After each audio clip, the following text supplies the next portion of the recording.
Handwriting analysis is the process of finding a document's legitimacy or using a document found at a crime scene to link a person up to the crime. Documents are very important to forensic science because they encompass a wide array of items. Today, we will be learning about the process known as handwriting analysis.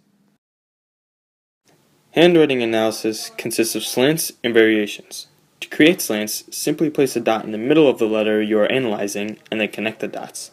You then get the angle of that line and compare it to either the note found on the crime scene or the suspect's writing. Variations are details specific to one's writing. If you see odd similarities in both the suspect and the writing on the note, and the slants are also very similar, then you probably have a match.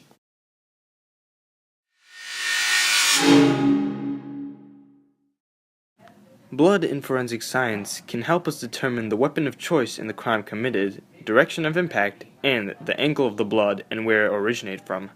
Blood patterns consist of low velocity, or usually from a dripping wound, medium velocity, produced usually from something like stabbing, and high velocity, which comes from something like a gunshot.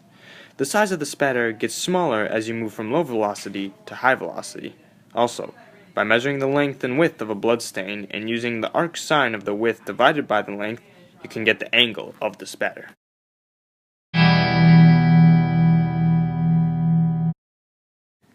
Fingerprints are one of the most helpful types of evidence in forensic science, mainly because no two fingerprints are alike. When dealing with fingerprints, one must find similarities in the fingerprints found in both the crime scene and the suspect.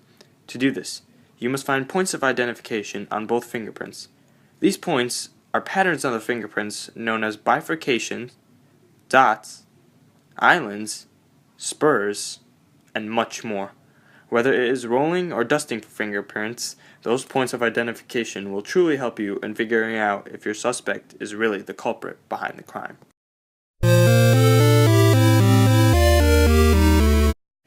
We've now seen a variety of evidences used in forensic science, from handwriting to fingerprints.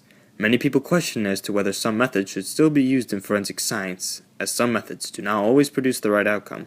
But as my partner and I have learned from day one of our training, the most important thing is to always be observant of everything around you. Thank you for watching.